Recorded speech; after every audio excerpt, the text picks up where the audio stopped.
Welcome to the First Read Ultimate Spider-Man podcast, where we break down Bendis' iconic run on Ultimate Spider-Man, issues 1 through 160 in our 1610. I'm Zach, and good morning, Viet John. Good morning. How we doing? Great. How about you? Doing good. Riding high on the Pacers wins. They just keep rolling. Pretty incredible stuff. Yeah. By the time people hear this, they will be NBA champions. When will this one come out? After game 4, and they're going to win in 4, so that's all we need to know. Wow. Yeah, we're recording this after game 1, the morning of game 2. And man, pretty unbelievable stuff. Incredible stuff. Every game, I'm like, surely they can't come back from this at this point. This is over. And then they just always do. And these last second Tyrese Halliburton shots are just like, I have such confidence that they're going in, while also saying to myself, surely he's not going to make it again. As he's dribbling up the court, I'm like, surely he's not going to make it again. And at the same time, I'm like, he's going to make it again. We're going to do this again. This is just what he does. I've watched all the videos, all the angles, read all the stats a million times, and I just love, before the ball even leaves his hand, it's like a Renaissance painting. It's just an ocean of Oklahoma City fans with their hands on their head because they know what's happening. Oh, you've got to get the, surely if I was on Twitter, Instagram, or anything, there's got to be a million pictures comparing like the Reggie Miller 3 in New York to the Tyrese Halliburton shot. And yeah, that'd be a fun thing to have for a sports room. Might have to get that. Gosh. It is. Yeah, we're eating good. Pacers fans are eating good right now. I will sadly say, I still just don't see us winning this. I just don't think that there's any way we're gonna win 3 more games. But I thought that about Cleveland, and I didn't think that about New York as much because we always beat New York, But maybe, you never know. You never know. We only got to win 3 more games. And they have 3 home games. Yep. And here's where I got confidence from. Before I even thought the Pacers were going to win game 1, because it did not look like they were going to, I was watching it and I was thinking, they can play way better than this. And it's still kind of close. Well, yeah. All they have to do is turnovers and not give the ball over 30 times, and they would be leading this game. Yeah. I just put in the group chat for my fantasy football league that I don't talk about the Pacers unless it's negative. So, I don't get positive about Pacers games. So I'm not going to say anything about this game. Is that a superstition? Because, Zach, about 4 or 5 times this postseason, I have texted the group chat with like a minute and a half left and been like, this is f***ing over. These Pacers suck. They can't do anything right. And then all of a sudden, they win the game. So there's a little reverse jinx superstition going on that I refuse to go against at this point. That is very funny. They only hear from me in the group chat when someone's missing shots or he's turning the ball over too much. Sure. It's so funny because I did the exact same thing in this last game. Like, I kind of was aware that I was doing this for superstitious reasons, but I put in my group chat, I was like, well, we're not winning this one. We'll get them next time. And then bam. Bam. But here's what I will say. After game 1 in New York, the thing about sports, and specifically basketball, is like they swing like a pendulum, right? Usually in the playoffs, one team wins, then the other team wins, And that thing about New York game 1 is that was New York's win. So the pendulum still swings back to game 2 being the Pacers win, right? We just stole game 1 from them, but that was their game. They played better. They should have won that game. So, Yeah. you know, who knows what might happen here in game 2? I saw some sharp Twitter analysis that said the Thunder are just so young. They're not going to know how to come back from this. And you know what? I'm choosing to believe that. We just punched them in the mouth, and now they have no plan. Yep. They might come out and beat us by about 40 here, but I don't see that happening. And here's the thing that I love is even if they do, and even if it still counts as one game. Even if Halliburton lays an egg, if the Pacers somehow win the series, all anyone is ever going to remember is that one shot, not the dominant performance by the Thunder. And here's the thing also, you talked about Halliburton laying an egg, is Halliburton kind of already laid an egg in game 1. He already had his bad game.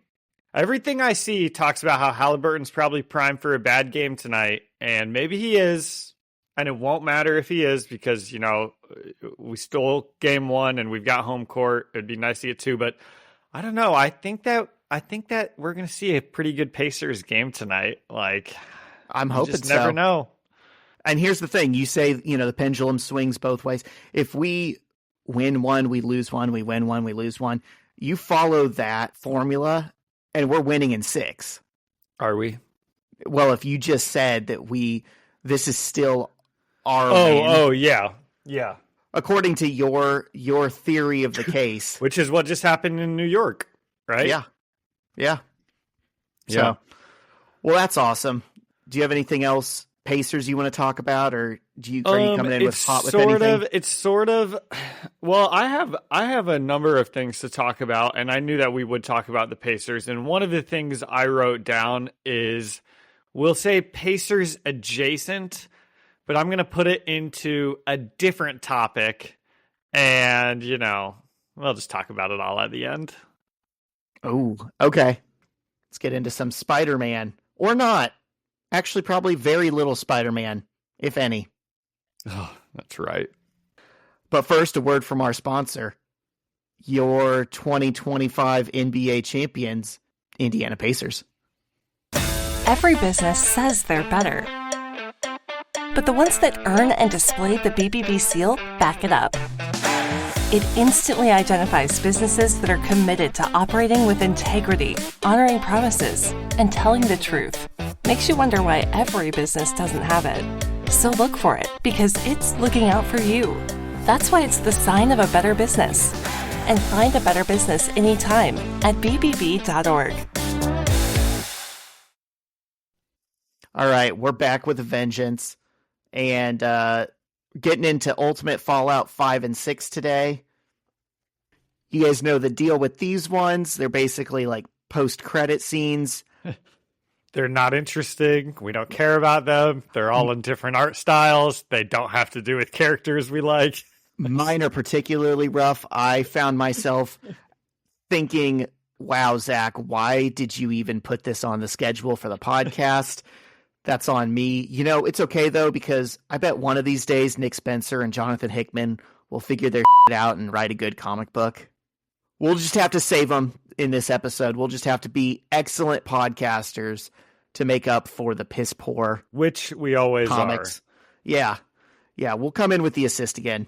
Yes. So this is Ultimate Fallout number 5. And the first part of it follows Quicksilver. Because I know you were all wondering what's going on with Quicksilver. We missed that guy. Sure. I thought maybe he was dead, or I didn't care. No, he murdered Cyclops, that son of a didn't he? He did. Sorry, a lot of cursing in this one to Zach's mom. You're heated. I am a little heated. And so this portion is written by Nick Spencer, art by Luke Ross, and colored by Jason Keith. And we open in New York City, where we always do. And a businessman and his secretary enter a building. And it's clear from their conversation that he is not interested in having this meeting, and he believes the person they are going to be talking to is a terrorist. And his secretary says, "Philip, would you please just let me make you some money?" They go up the elevator to a room with a view of Central Park. Can't believe I'm like, I find it so interesting that you knew that that's Central Park. This is going to segue perfectly into one of the things I wanted to bring up today. So first, Zach, tell me, how did you know that it's just green trees in the background? How did you know that this is Central Park? Because they say that like Central Park was shut down that day because of the funeral, and they thought they cut some famous person off. And also because there's not that many big expanses of green trees in New York City, in Midtown, where the skyscrapers are. Interesting. Well, you'll like this. I was in Chicago this past week visiting a buddy and his family, and his wife is a really good artist, drawer specifically, I guess. And she had a couple like things that she had drew that she had some extras of, and she gave them to me. One is the IU pearly gates at Indiana University, which is where we went to school. That's awesome. And her husband, not you and I, obviously. Right. I didn't get in. Thanks for reminding me, John. And the other one she gave me, I was like, oh, Zach will like this, because I'm going to ask him if he knows exactly where this is, if he can place exactly where this is. And I've got it right here. This is going to be so easy. This is going to be, I know. This is not even going to be fun because as I was thinking to myself about this, I'm like, oh, this will be fun to see if Zach knows where this is. And immediately I'm like, he's going to know immediately where it is. It's going to take him 1 second. Okay. I'm trying. Oh, yeah, that's Dumbo in Brooklyn. That's the famous street that everyone, does exterior shots of in every show. Isn't that good? That is very good. Yeah. When you said they were from cool. Chicago, I thought it was in New York. It was in New York. Yeah, well, I thought it was. They lived in New York for a couple of years. Damn, they're just living my dream life. I thought for sure it was going to be the Sears Tower or the Hancock Tower. So what is that street with the? I think that looks so cool. You can just like see the bridge right in the middle of. I don't know what the street is called, but the neighborhood is called Dumbo, which stands for Down Under the Brooklyn Overpass. So what bridge is that? That's the Brooklyn Bridge. Okay. Dumbo. Oh yeah, the very first picture is like that exact same picture online. Yeah. Very cool. She is a good artist. Oh, very cool. Yeah, Okay. You're right. I guess a lot of people do have that. Okay, Zach, fine. Get us back on track. Wasn't that fun? That was one of the fun things I had planned for us today. That was so fun. Now let's get back into this really fun comic book. Okay. So they're having a meeting over Central Park. So, Pietro is a big baller with a lot of money. And he's like, Mr. Hanstead, CEO of an energy, technology, and global finance empire. Good to meet you. And he also creepily kisses the secretary on the cheek and tells her that she looks exquisite. And Pietro looks insane. I mean, he's like a young guy, but he's got completely gray hair, and it's just wind blown in every direction. And I was a bit confused here because I know we were probably all thinking the same thing when Pietro kissed this woman on the cheek, which is, does Pietro have another sister? No, it appears he's attracted to someone outside of the bloodline this time. Well, let's see if that comes back at all. Let's see. And Pietro asks Philip if he knows what the most valuable good the U.S. ever imported is. And Philip's like, I would guess oil. He's like, good guess. I would have thought so too. It's actually slaves. He says adjusted for inflation, the slave trade accounted for $20 trillion. And that money never went away. It paid for roads, homes, the military, universities. I mean, he's not wrong here, Zach. This is actually kind of woke by Pietro. Well, depending on Slaves what point, did build this country. Yes, depending on where he goes next with this point. What he said is factual. Let's see what conclusion he draws from it. Okay. He's like, all that suffering paid for your way of life. And but I do like when comics like tell history like that, just a little side note. I do like when they talk about, real world stuff, and they're like, I bet you didn't know this. And you're sitting there as the reader and you're like, I didn't know that. I love learning from my media. It is better than not learning from your media. I guess that's true. I mean, if those are the two choices. Yeah. So they changed the subject to talk about the weather, and it looks like it's about to rain. And Pietro's like, dreadful weather, isn't it? You know, I once knew a mutant who could part these clouds and make it a beautiful day. Storm. Yeah, we've heard of her. He pitches. I love it. I love it when my comics put things in there that I know that the other person in the room doesn't know. Right. You can point at it and I can point at it. Exactly. I can say storm. I understood that reference. Yep. And he pitches, imagine how great it would be for the farming industry if that mutant used her powers to grow crops. Imagine if you had a telepath on your marketing research team. Ooh. Or what a I was with him. I was kind of with him on his first example because that would be really helpful. But doesn't it get into a little bit like not ethical when you have someone reading minds without permission? Yeah. Who would have guessed Pietro, the guy who f***ed his sister and killed Cyclops, perhaps is on the wrong side of this moral dilemma? Well, he's sounding some of his examples. Maybe Storm should have done that instead of whatever she's been doing the whole time. Right. That has come up in the main comics. She has done that before. In fact, the first time we ever met Storm in any comic ever, she was like serving as the local weather goddess for a tribe in Africa. That's so awesome. That they could grow crops. Good for her. Yeah. And the other example he gives is he's like, what about what a teleporter could do for shipping? And then Pietro says, they kind of go back and forth a little bit, but I'm skipping all the stuff that doesn't matter. He's like, I am going to unite all mutants under my cause, and then I am going to sell them to you. So Pietro just made this big point about the slave trade, and he's coming down firmly on the pro-slavery side. Maybe they're just workers, Zach. Maybe they're not slaves. Maybe they're just workers for free. Okay? Oh, sure. Yeah.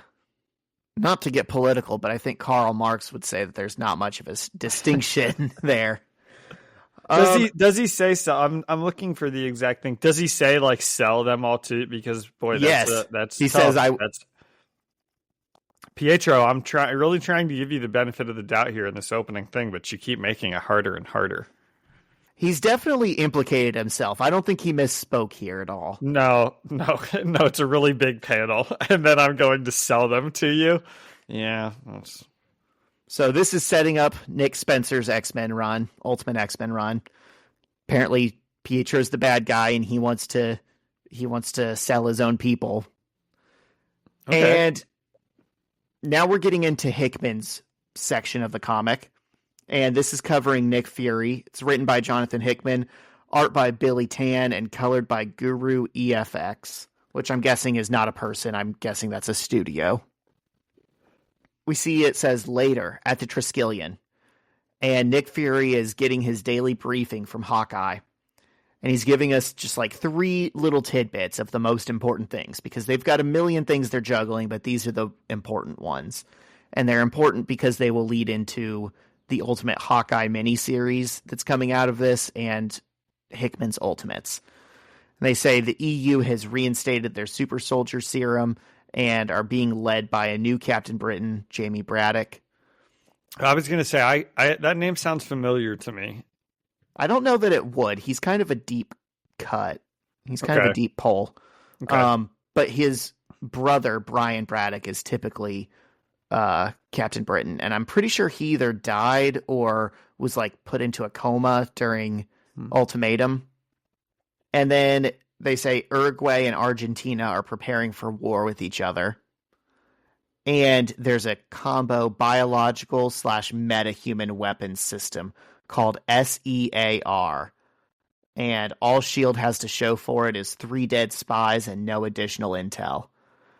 And Fury says he wants Hawkeye on a plane tonight to deal with Seer. So Hawkeye is going to Sears. He's going to get a nice LG washer-dryer combo. He might meet Ty Pennington. Important S.H.I.E.L.D. stuff. Yes. This is what Hawkeye's mission is in his little Ultimate Hawkeye miniseries, which I don't understand what the point of this was. If someone was going to read a book about Hawkeye, this little blurb about there's some bad guys and we don't know what they're up to, get to the bottom of it. I don't think this sold anyone on that series. Huh. So do you know what ended up happening in it? Absolutely not. I'm not reading a 4-issue Hawkeye series. But sounds cool. He's going to Sears. Hope it goes well for him. And then Fury heads to his office where he meets with a White House official. And the White House guy says the president will be cutting S.H.I.E.L.D.'s funding by 30%. And John, I said, this is crazy. Because we all know from government class that Congress approves spending, not the executive branch.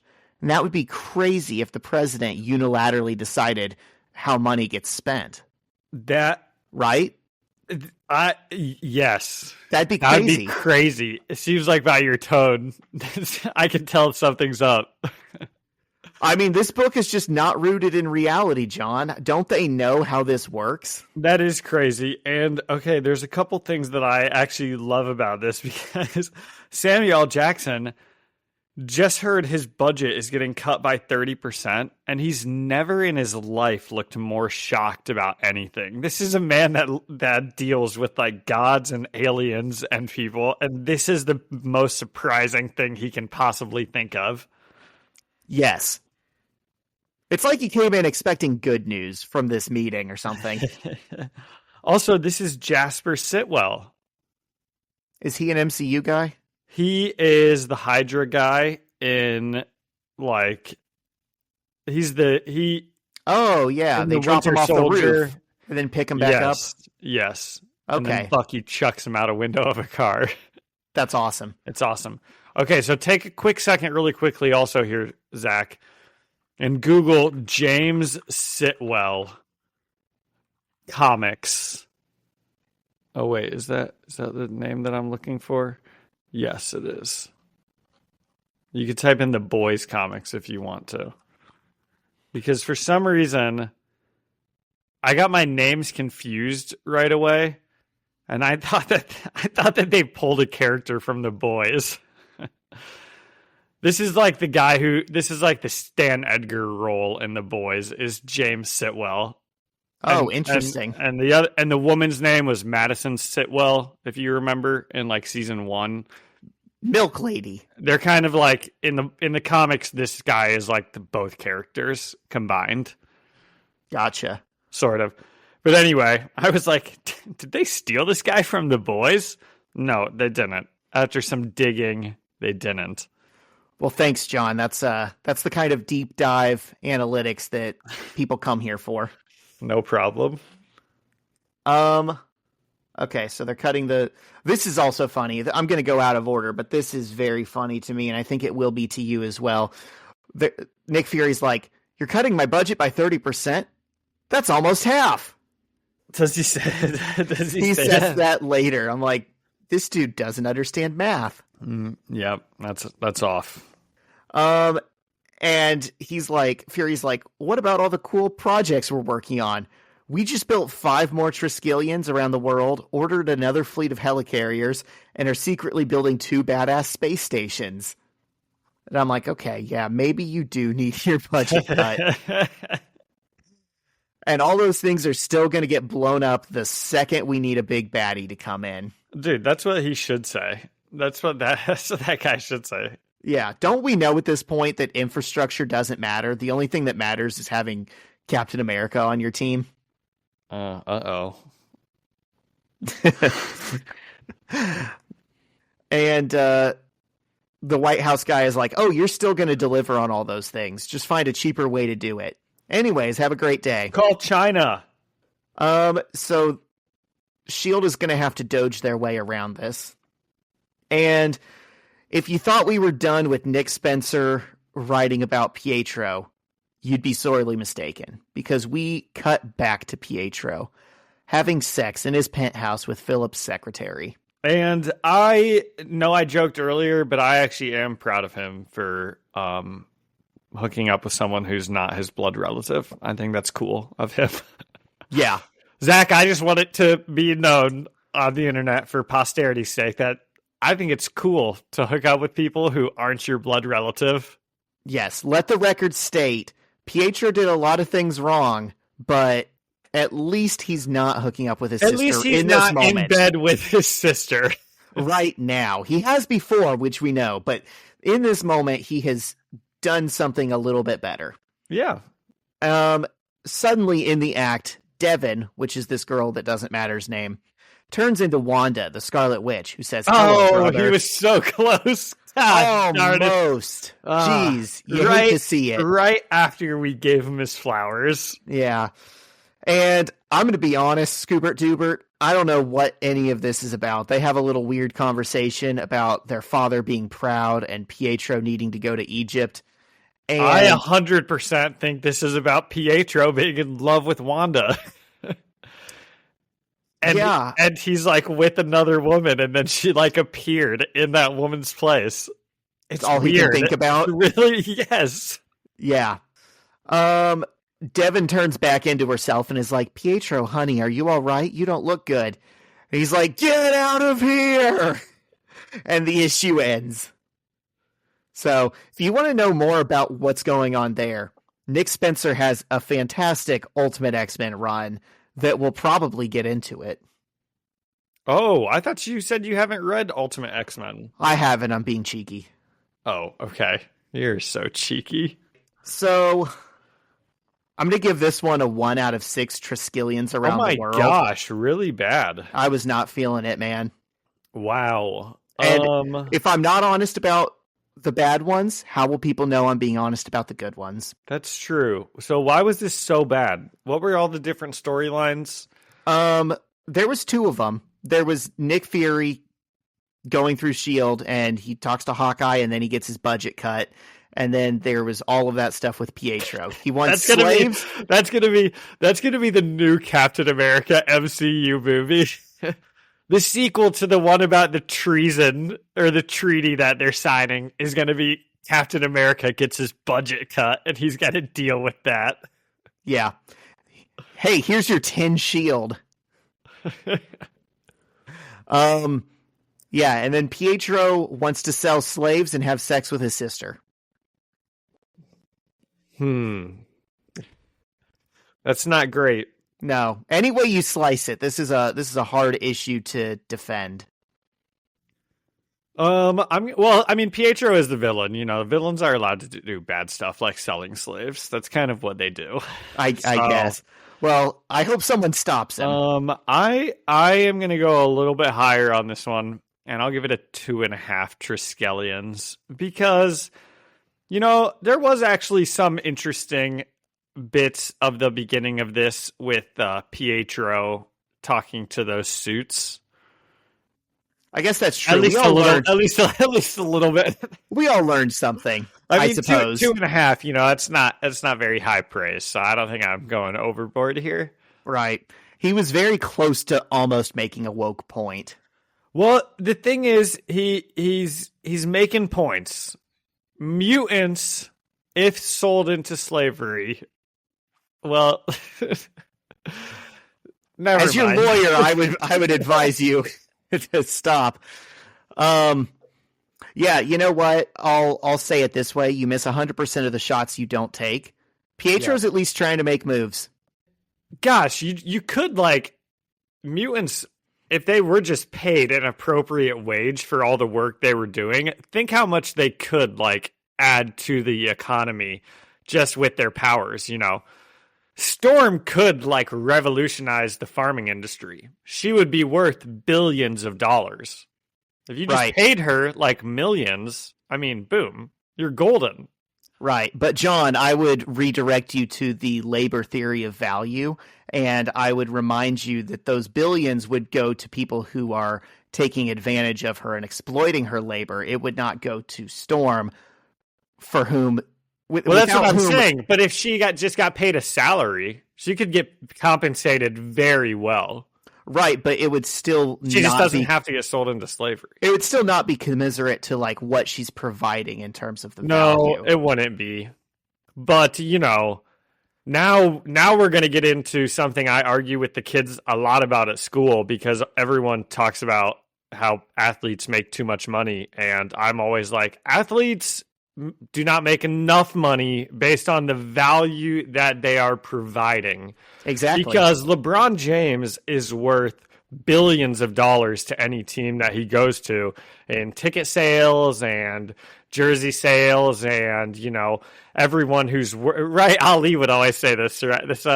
But like everyone who's working in the surrounding Cleveland area all had a job and more customers because LeBron James was there for so long. So even though he makes tens of millions of dollars every year, he's not, he's not getting his fair value. That's still going to the owner of the team, who isn't doing anything except owning the team and making the majority. Anywho, what are we talking about again? So Marx said that labor precedes capital. So what I'm saying is Storm, at a certain point, the workers can be greedy too, right? Just because Storm is providing all that value doesn't mean she should be the one sitting there with billions of dollars either. That's still too much money for her. We could all just be happy with some millions, is what I'm saying, Zach. I'd be happy with some millions. Dude, I wouldn't get greedy. I'd be happy with some hundreds of thousands. Dude, I would go for a crisp 20 right now. If someone handed me that, I would walk to Jimmy John's and I'd have a good day. Yeah, there you go. Okay, should we get into mine? Yeah, take us in there. So, Ultimate Fallout number 6. Captain America's on the cover. We love that guy. He looks like he's being very introspective, looking in the aftermath of some explosion, and you would be forgiven if you thought Captain America was going to be in this issue based on this cover. So, I got to say who it's by. This is written by Brian Michael Bendis, or I should say the Aunt May, Gwen Stacy, and Mary Jane portion is written by Brian Michael Bendis, penciled by Mark Bagley, inked by Andy Lanning, and colored by Paul Mounts.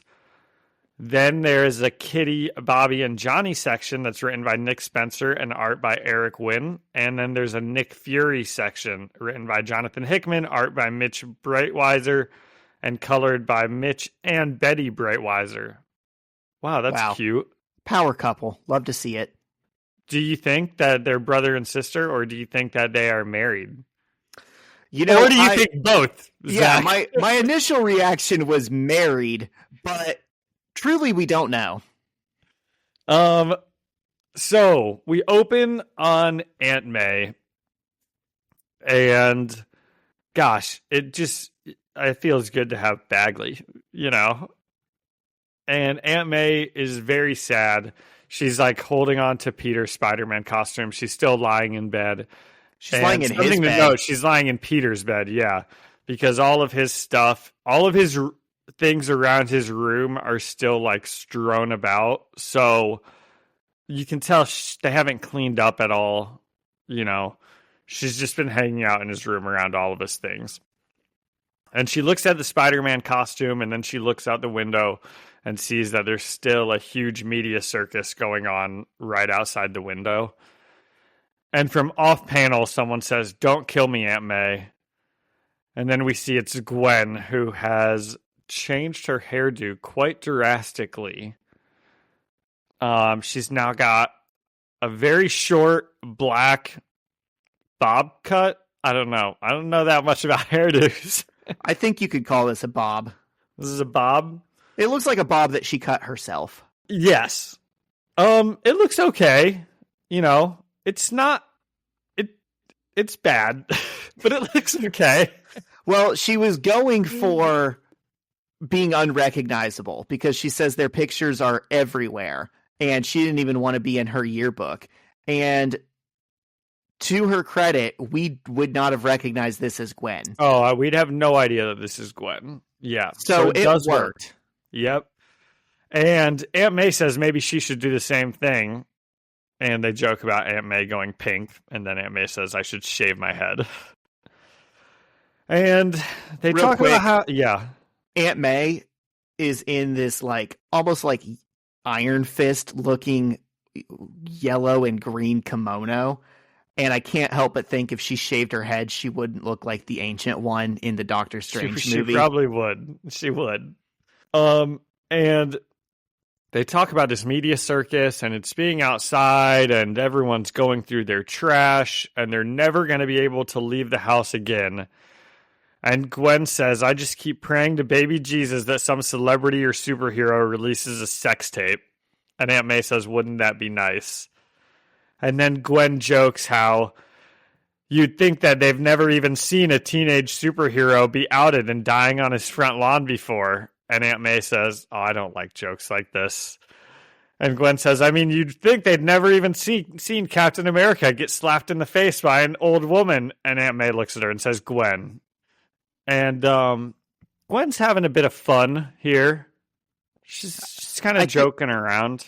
I think this is how she copes, which we've seen before. Do you remember the issue a long time ago when she just showed up to Peter's house and was like, hey, what's up? How you doing? You mind if I kill myself on your front lawn? Oh, yeah. I think she just has this morbid sense of humor when she doesn't know how to deal. Yeah. Yeah. I mean, that first one is kind of rude to the mother figure of a child, but... Oh, no, she shouldn't say it.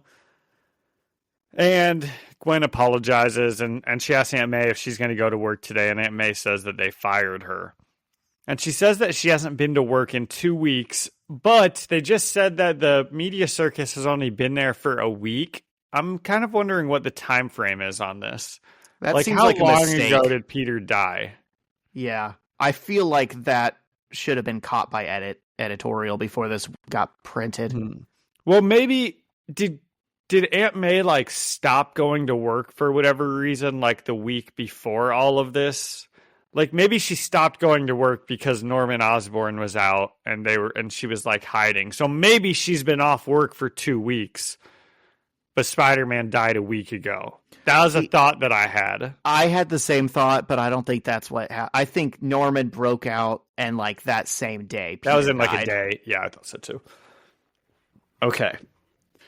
So that stinks. Aunt May got fired. I think that's really crummy by whoever her employer is. That she's like the mom of Spider-Man and Spider-Man died. That would never happen, right? If Daredevil wasn't dead. If Daredevil wasn't dead, I would expect him to represent her pro bono and sue her former employer and let her get a nice little restitution from that. That'd be awesome. That's what I want out of my comics. Matthew Murdock and Aunt May suing Wrongful termination. Where did she work? Like a call center. Suing a call center. So they're like, we can't leave the house. I don't have a job anymore. And Aunt May turns to Gwen and she says, if we could go anywhere in the world, where would you go? And Gwen immediately says, France. And Aunt May says, why not Jamaica? And Gwen says, Jamaica's too hot, says the girl who's never left Queens. And she says, France looked beautiful. I would like to meet a dumb French boy who treats me like a princess and takes my mind off of all of this. And Aunt May says, that would be nice. What's Aunt May thinking? Oh, dude, that's so... Look at what the very next line in this comic is. What are you thinking? That's exactly what I was just about to say. What's Aunt May thinking during this? Wow. Incredible writing. Yeah. Well, she tells us. She says, Tony Stark offered to send us anywhere in the world. And Gwen says, he did? Why are we sitting here? And Gwen's like, I can't just take off. You know, what? Are you serious? And Aunt May. She doesn't. Yeah. And yes, Aunt May says that. And Aunt May doesn't like accepting gifts, which we kind of know about her before. I feel like she's turned down some like freebies a couple times before. And Gwen says, you haven't earned it. You don't deserve it. I mean, really, you deserve this. And she looks at Aunt May and she says, I mean, no BS. Peter would be furious at you for sitting here like this. And Gwen looks at her back, and then she picks up the phone to call Tony Stark. Aw. And Good for them. Yeah, good for them. And Aunt May calls up whatever number she got from Tony Stark, and she talks to someone. She's like, hey, it's May Parker for Tony Stark. And then she looks at Gwen and said he was expecting my call. And she talks to Tony for a little bit, and she says that they'd like to go to France. And he's like, okay, great. You now own a French villa off the Riviera Island or something. It's all, you've got it. So Tony just immediately gives them like a nice little French villa. And he's like, I'll have a helicopter there, in an hour. Have fun. And they hang up the phone. And Aunt May's still a little like skeptical of this, but Gwen is pretty psyched. Good for them. Yeah. They need a happy ending or a little time to decompress after everything.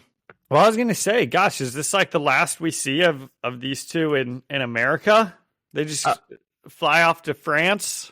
It's not, but they get a little happy ending for a while. Vacation. Yeah. Okay, so we meet up with Kitty, Bobby, and Johnny. They're in the New York Underground, the sewers. And Kitty is leading the way. And Johnny is like, okay, I'm glad that we're all doing this together, but did we have to walk through the sewers? I mean, what is it with you and sewers, Kitty? That's kind of what him and Bobby are saying. They're like, all you do is hang out in sewers. And she says, we're not going to live in the sewer. But when I was down here a few weeks ago, I realized they'd just been sitting empty since Magneto's attack. And she's kind of being a little coy. She's not really telling them where they're going. It's a chance for the reader to pick up on where they're going before the characters do. Well, I never would. I know. But it's an X-Men thing. But Bobby does, because Bobby is immediately like, no way. And Johnny says, what do you mean, no way? And Bobby says, I know where she's taking us. And Johnny keeps being like, okay, clue me in, guys. And Kitty and Bobby are just like refusing to. Kitty's like, Kurt had the key. It was in his things, the stuff we kept. One sec, let me get the lights. And Bobby says, Kitty, I'm sorry I ever doubted you. You're a genius. And Johnny says, okay, for real, where are we? And then the page turns and it's a big structure of some sort. And Kitty says, the Morlock tunnels, we're home. And now Zach's going to explain what the Morlocks are, because I sort of know them from X-Men 97. They're like the mutants everybody hates, right? They live underground. Yeah, they're the ones with like visible mutations that can't pass as like normal humans. So they have to live underground and protect each other. And they have their own little society and laws and hierarchy. And they live in the tunnels under New York. And so in this universe, I'm pretty sure they're dead from Ultimatum and just being hunted. And so Kitty was like, well, no one's using this structure that has clearly housed mutants and kept them safe before. So that's where these kids are going to live. And that leads into Nick Spencer's X-Men run. The only thing that irritates me is I'm seeing a lot of like fungus and black mold on these walls. I'm wondering how they're getting ventilation down there. But I'm sure they'll clean it up and make this a nice little homestead. Well, theoretically, if there were a bunch of mutants living down there, they probably had some combination of powers to make for a livable place. Sure. They had Oxygen Man, who gave them fresh oxygen.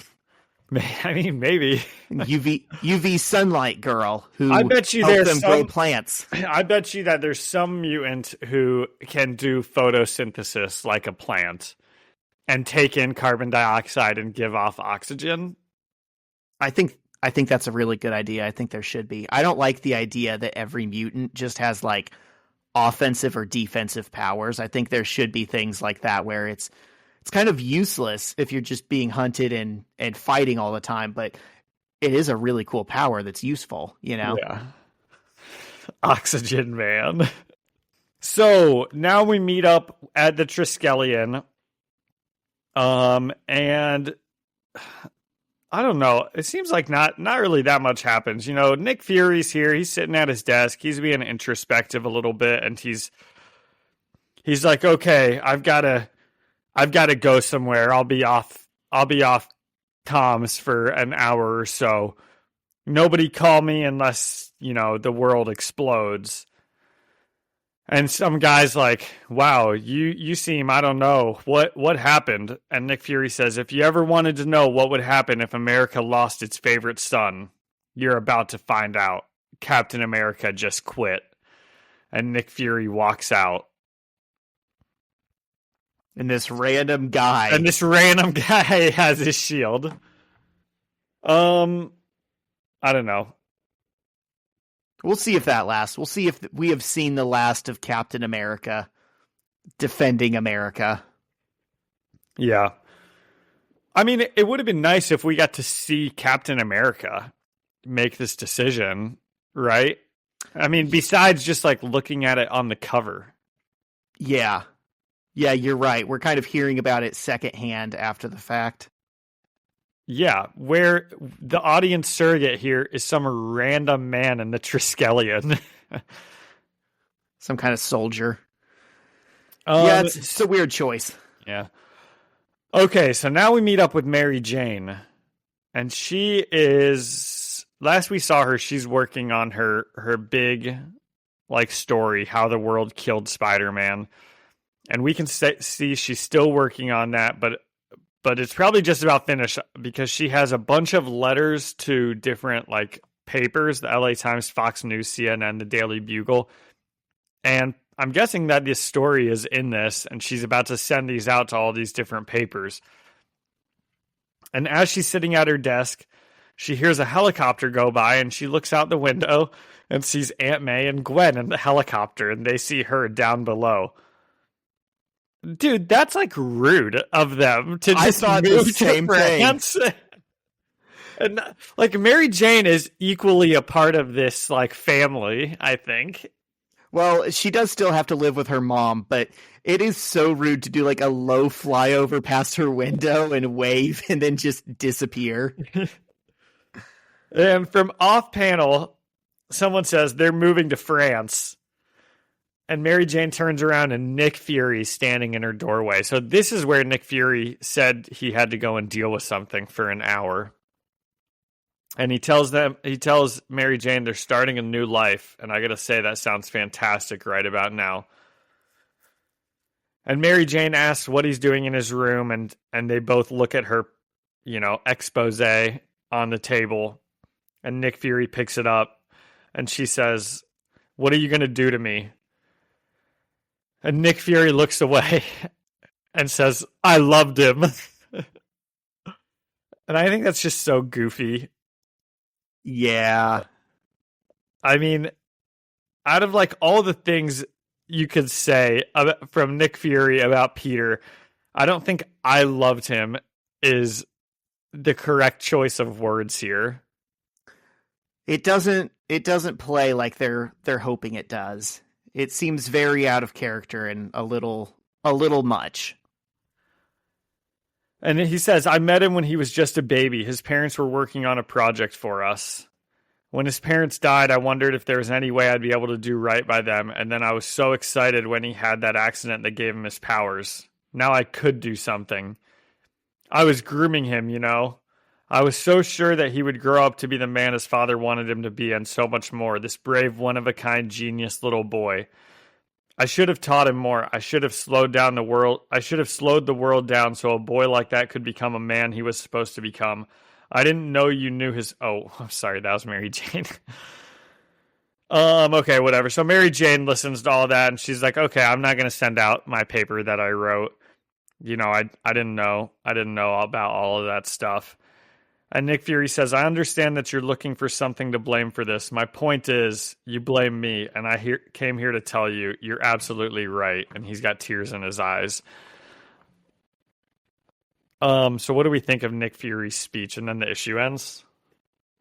I like the idea that, you know, this guy who never breaks, who never shows emotion, you highlight the importance of Peter's death by using it as an example for him to show emotion for once. And like, you realize, oh, he's a real person under all that, the facade of, always being cool and in control and making the hard decisions.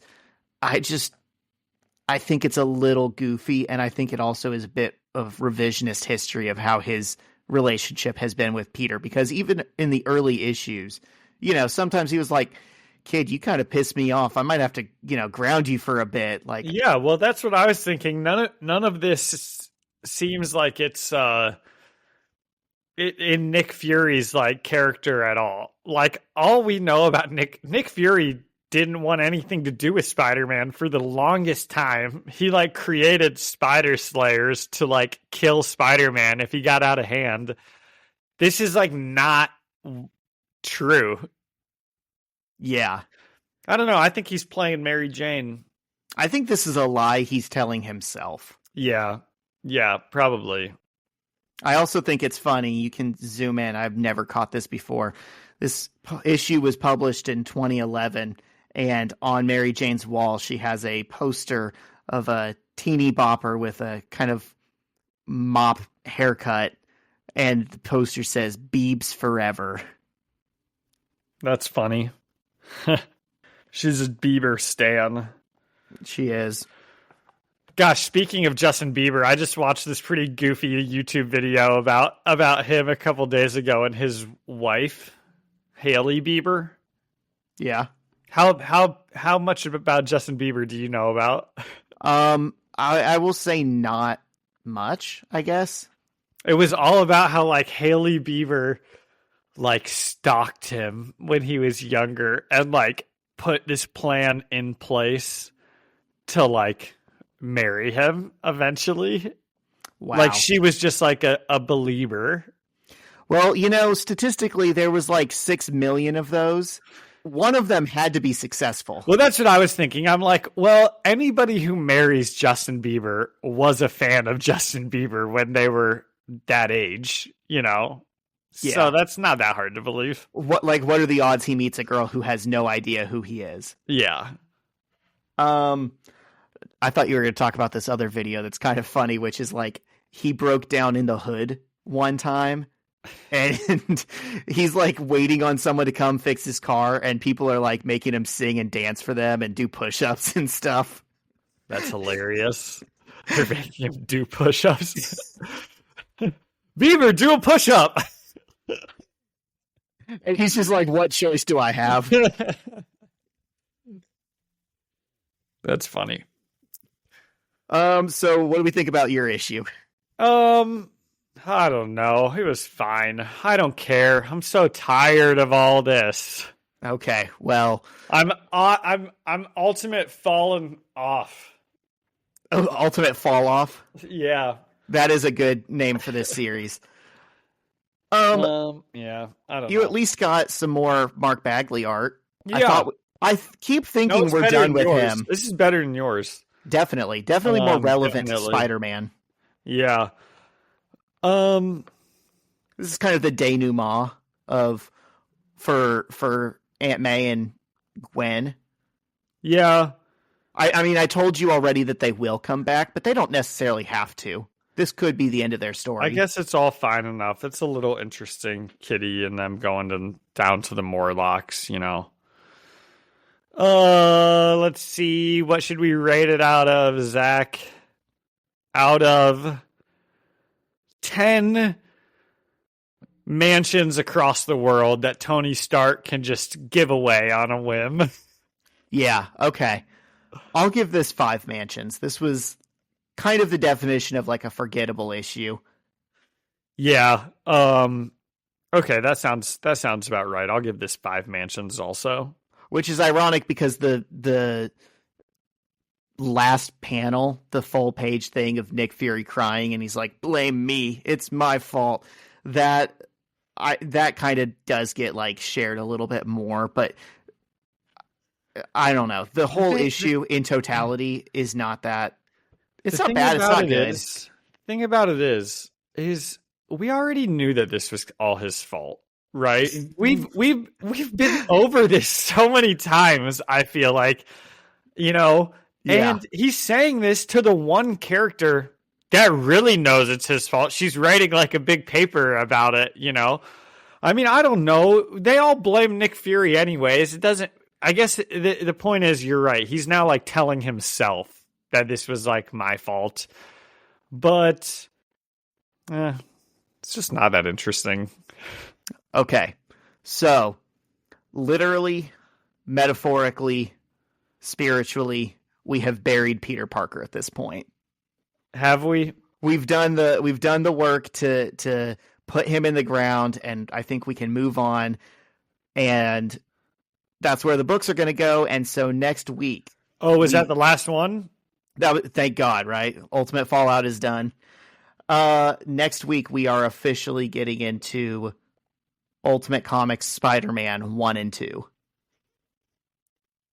Ultimate Comics Spider-Man 1 and 2. Yeah, they rebrand the whole line. It's not Ultimate Spider-Man. It's not Ultimate X-Men. It's Ultimate Comics Spider-Man, Ultimate Comics X-Men, Ultimate Comics Avengers. It's not Miles Morales Ultimate Spider-Man? Nope, that's a different one. This is...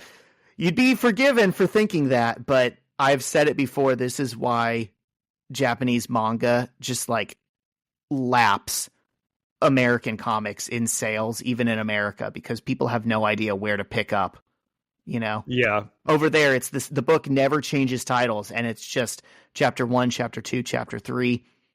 We've always got these stupid relaunches and new titles, but it's fine. We're getting into Miles, his first solo series. We're going to get to actually meet him as a character and not just a cameo. Okay. Very cool. Yep. I'm excited for it. Me too. And I think we maybe tease this. There will be a new original artwork by Alyssa Seaman attached to that episode. Wow. I thought just for a split second, my brain like broke. And I was like, Alyssa's drawing the new comics? Yeah, big That's ups to crazy. her. Congratulations. Yeah, that would be awesome. Oh yeah, we got a new logo.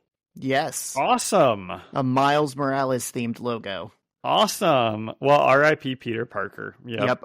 I don't think I'm going to. You can technically structure podcasts into seasons on our RSS feed. I'm not going to, but I think the start of Miles' story can be considered like season 2 of this podcast. Okay. Wow, season 1 was a long season. It was. Yeah. Yeah. Okay, cool. Any other Spider-Man stuff? Not for me. Okay, what about any other Pietro stuff? Do you have Pietro This stuff? is a Pietro podcast now, apparently. Right. No, as interesting as he is, I think we covered him. Yeah. Okay. Well, then here's the other fun things I wanted to talk to you about. You're going to like this a lot, Zach. Please do. Actually, starting off, you're actually going to hate this. Sorry. So I used an AI art generator. Oh my God. I do hate that. I actually respect you a little bit less now. Okay, so let me tell you the whole situation. So it was after the Pacers game on game 1. Sure. And you just had to make a funny meme. and somebody put in the group chat, like, this is like the Jesse Pinkman, like, he can't keep getting away with this meme, but he just keeps getting away with it, like talking about the Pacers and Tyrese Halliburton. And I was playing video games with my friends, so I didn't really feel like taking the time to do like a terrible Photoshop, because I'm so bad at Photoshop anyways, it's like always the worst thing. So I didn't feel like taking the time to do it because I was playing video games with my buddy. So I tasked it to ChatGPT, which I've never done before. And I'm going to go ahead and share my screen here, Zach, because I've got to tell you, I don't think you have anything to worry about for these AI generated art things. They're pretty brutally bad. Well, I'm aware of that, but okay, so here's the first one. Do you see this? Do you see this one? Yes. So I thought it would just be able to take a picture of Shay's face, put it over the top of of it. Can't do it, right? And then I gave it a second go, and this one I said put Tyrese Halliburton's picture in the corner, and then I even said just badly Photoshop the face onto it, and this is what it ended up with. Wow. That's not even Tyrese Halliburton. That's not even Tyrese Halliburton. It's definitely not the picture of Jesse Pinkman's. He can't keep getting away with this. So, That looks like he's in Iraq. It does. So I was like, wow, Zach will like that. Zach will like how terrible the AI generated art that I tried to make is. That's awesome, dude. I love that like our remaining drinkable water on Earth is going to like feeding those processors. That rocks. Yes, it did say there's a lot of other people making AI art right now, so it's going to take a minute to do. Wow. So sorry about that. But anyway, I won't be using that again because it was terrible. Okay, good. Yes. Next time I'll do it myself, which I did do it myself. And I've got to tell you, I think it ended up pretty good. Well, are you going to show me that? Sure. Do you want to see that one too? Yeah, I'd rather see something lovingly made by human hands. Let me find. I got to see. Where is this one? Yep, there it is. Yeah, dude, mine's way better. This is way funnier. Okay, I'm about to share it. Let's see. Hell yeah, that rocks. That's actually pretty good. I love, so there is something genuinely charming about like the low quality, low effort memeage of that. It's like the graphic design is my passion frog from like 10 years ago. Oh, I remember that. Yeah. No, there's something very wholesome and that I feel like I just walked into like a mom and pop boutique where they lovingly made all the jewelry by hand. Yeah. And it's pretty ugly, but you're happy to support them. But it's funny. It is funny. Good job, John. Thank you so much. Okay, you have anything else? We can go back and forth here. I do. I've got two things. We already talked about the Pacers. Coachella is this upcoming weekend. Sponsored by the pod. Sponsored by the First Read Ultimate Spider-Man podcast. I can't wait. I haven't told you this yet on the pod, but it's very funny. They've been doing this festival for 8 years, and it started out in a house, and then it grew and expanded to where it's in like a bar. And so now it's like there's 2 stages in this bar. They sell a couple hundred tickets. It's not a big deal at all. But like there's a small... Well, it is now. It is now. Sponsored it. Yes. But there's just like a small group of people online who love Midwest emo and get excited for Coachella. But it is not a threat at all to the actual Coachella brand. But there's a lawyer out there who thinks it is. And they got in some trouble this year, and all their social medias got shut down. They had to like scrub everything from the internet that said Coachella and that's like so dumb. It is dumb. And this guy, Coachella, it's called Fake-chella. People know what the joke is. Yeah. They don't think it's whatever. There's like a couple hundred people in a bar having a good time, and all of a sudden, we need the full force of the law like coming down on them. And this guy has bragged before about suing charities in Ghana. And so it's funny. There's like, they've put that headline over the poster and like circulated it on the internet. And you can see First Read Ultimate Spider-Man podcast right above the words, "We've sued charities in Ghana before." Really? Yeah. But anyways, I will be at Faux 8 this weekend having a good time. Will you have a booth or anything, or what's that going to entail? So we had the option of getting a booth, and I was like, I don't even want that. I just want tickets. We don't have anything to sell. Nobody. But I've reached out to them. I'm like, this is fun. Hit me up next year. I'll be a sponsor again. They're going to have to move. They're literally, the bar is getting sold, and they sold out tickets so fast this year, they're going to like expand and probably move to Cleveland, and it'll be a bigger event, and it'll probably have to have a different name. But Where is it now? It's in Bowling Green, Ohio. Okay. The pod will still be involved to some degree with whatever the future of Fochella is. Perfect. And I can't wait to go and meet people there. There have already been people in like bands that are playing that are excited. They're like, what the hell is this Spider-Man podcast on the poster? Are they doing a live set? I love Ultimate Spider-Man. And so I'm going to have to wear some kind of Spider-Man shirt and, nice. Chat it up with the people. Wow, that'll be awesome. When is that? That's this weekend. Oh, so my the weekend, gosh. The Sunday that this episode drops, I will be driving back from it. I'll have been there on Friday and Saturday. Okay, nice. So Yeah. we'll get to talk about it next time. Yep. So Love very it. excited about that. The other thing you kind of talked about this last time was Tires with Shane Gillis. Oh, didn't the new season just come out? Yes, I can't remember if you were talking about it because you were watching season Yes, 2 I or did. because you had just No, found season 1. I had watched season 1. Yeah. I don't know how many episodes are in season 2, but I probably watched like 6 episodes of that the other night. Pretty good. I think it's better than season 1. Really? It's getting funnier, yeah. Okay, good. Hopefully they keep doing it. Yeah. Oh, Also- so disappointing. Drop like 7 episodes and then take a 3-year break. It was it that long? I don't know. I have no idea. I feel like they had a pretty fast turnaround. Okay, good. Also, a band that I kind of know is in one of the episodes. Oh, really? Yeah, there's a scene where Shane pulls out his phone and he's like talking to a girl and he's like, listen to this. And he plays a couple seconds of a song. And that band is Real Friends from Chicago. They were my first stage dive ever. Wow. And First stage dive ever. Nice. yeah, cool dudes. That's awesome. I will definitely check that out. Probably like today. I'll probably run through all of those episodes. Zach, speaking of TV shows, this is the other thing I had to talk about.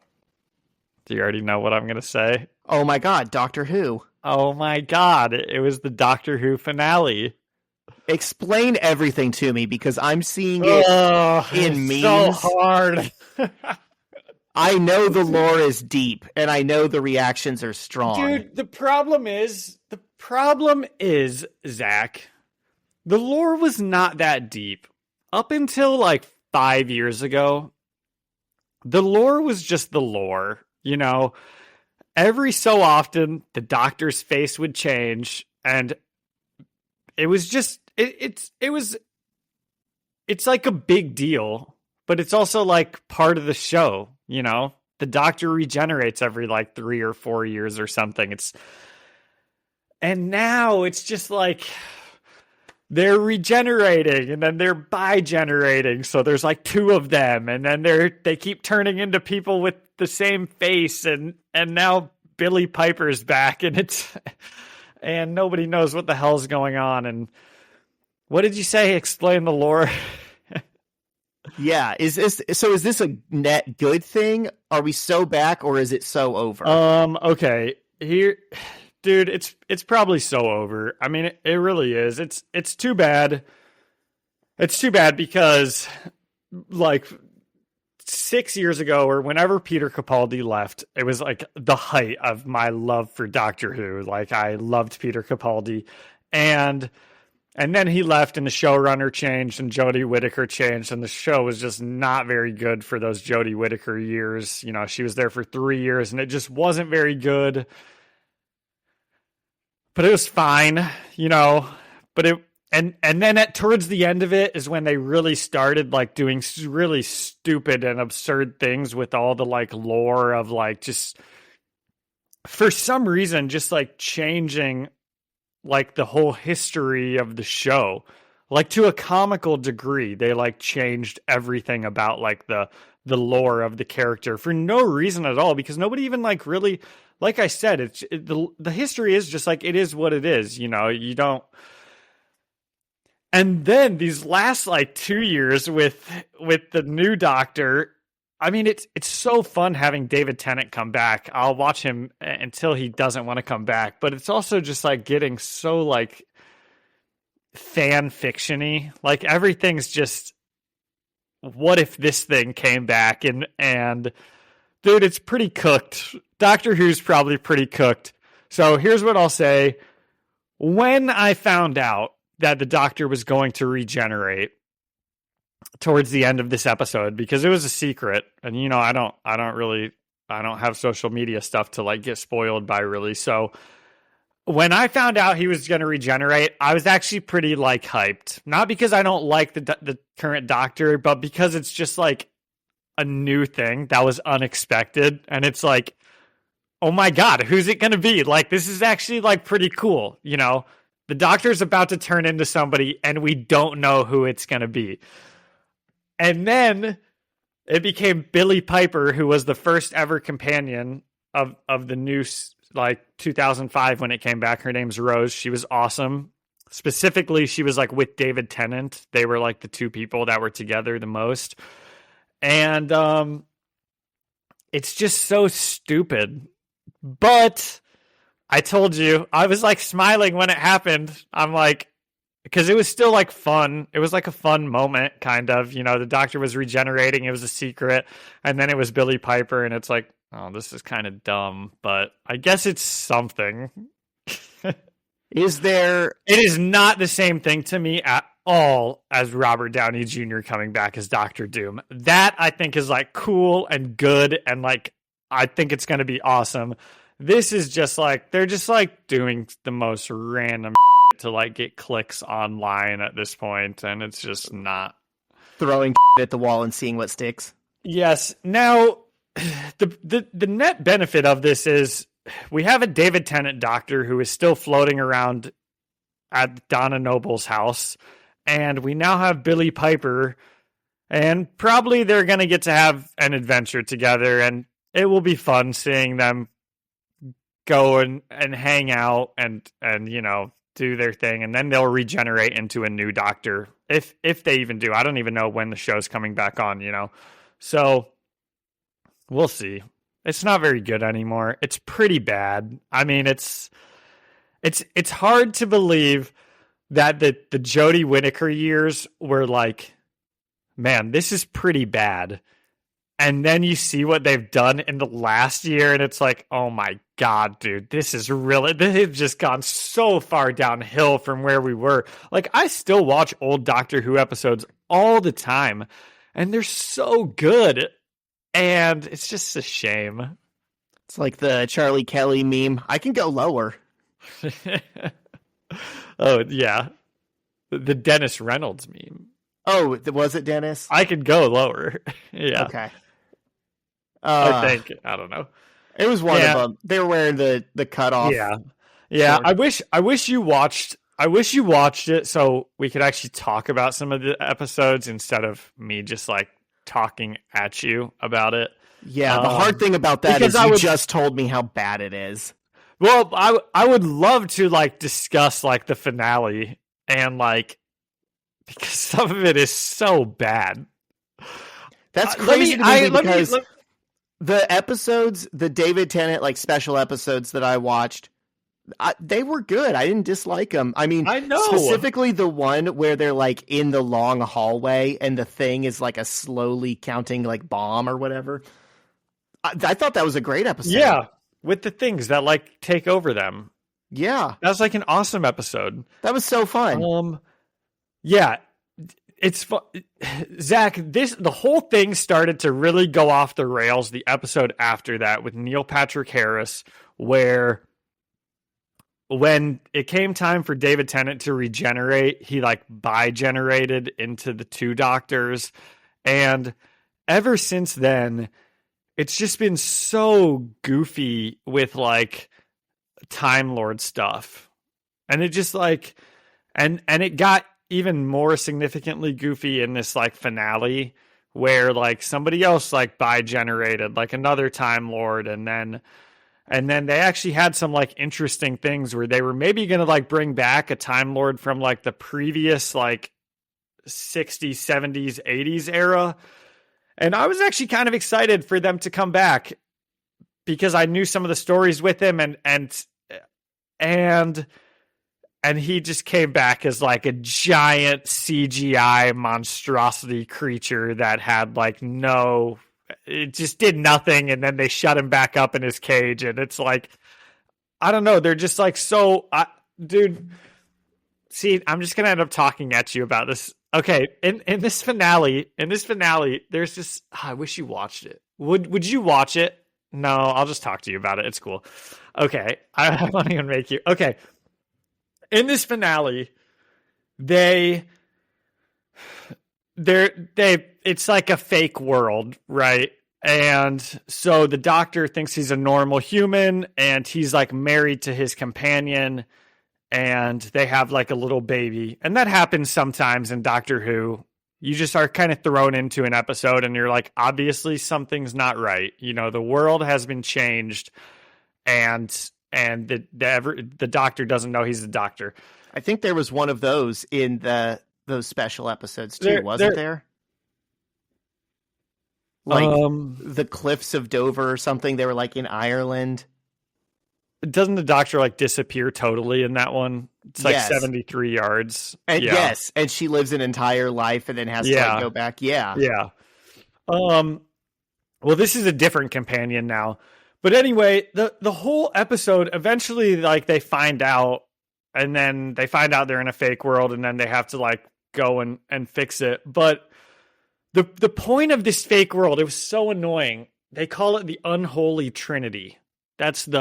Those are the villains in this 2-part season finale, the Unholy Trinity. And it's this Time Lord scientist who's like all about eugenics or something, you know, she's like from the past.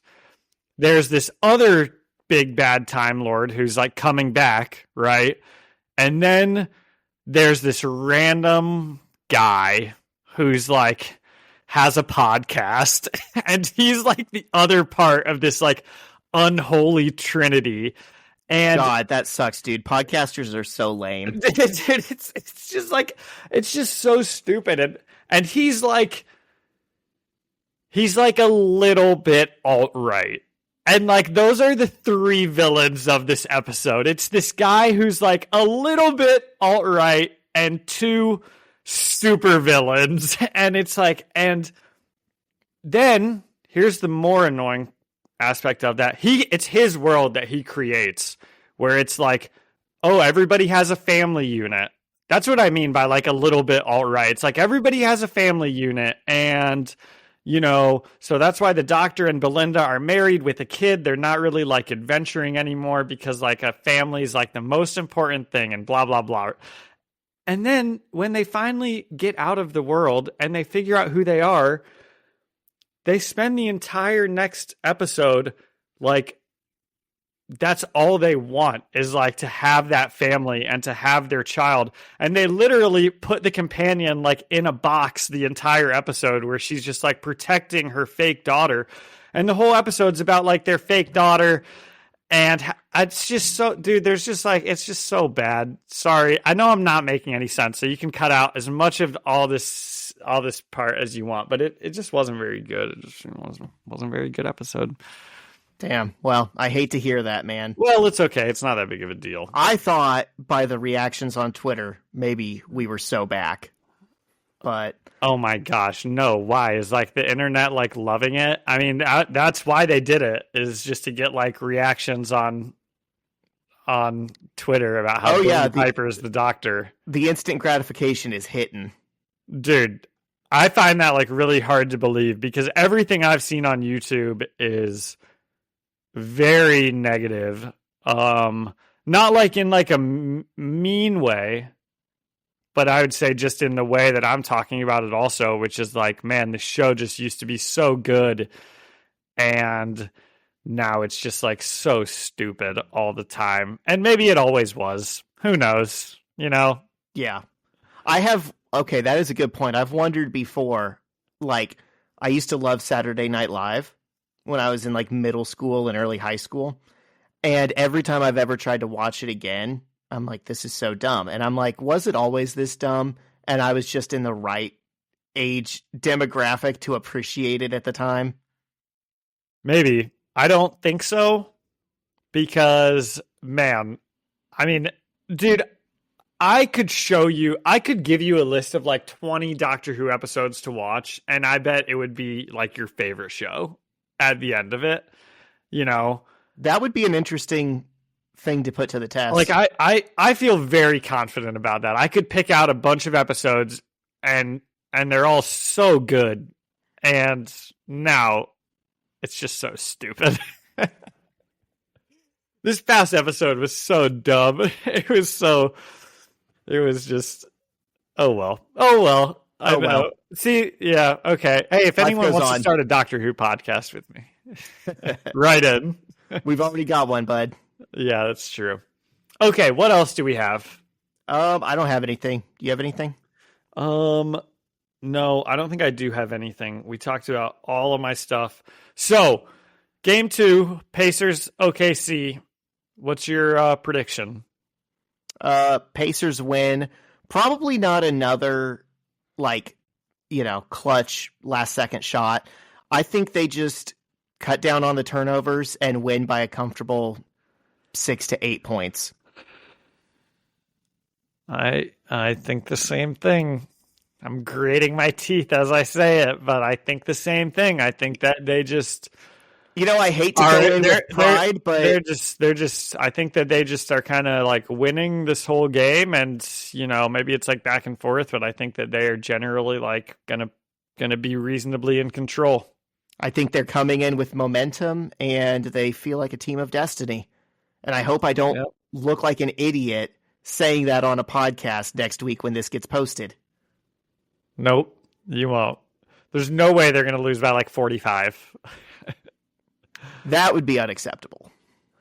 I don't think that they will, because the Pacers have. I watched the Nuggets and the Timberwolves a lot this year, and the Pacers do not have the same type of quit in them that those two teams do. Those two teams are so like mentally soft that when things aren't going well, they just don't go well. They just keep falling down further and further. And the Pacers don't really play like that. So I don't think a 40 to 50 point loss is in the range of outcomes for them, but you never know. Right. Hey, in 49 states, it's just basketball. Yep, that's true, but this is Indiana. All right, we done? I think so. I love it. We've done it again. Another hell of an episode on our part. Or a hally of an episode, you might even say. What the hally? Yeah. Okay, thank you so much to Ian Hickey for the music and Alyssa Seaman for our artwork. This is the last episode before we get some new artwork from Alyssa. And thank you all for listening and leaving a review or a comment. You can find us the First Read Ultimate Spider-Man podcast on Spotify or Apple Music or anywhere else you find podcasts.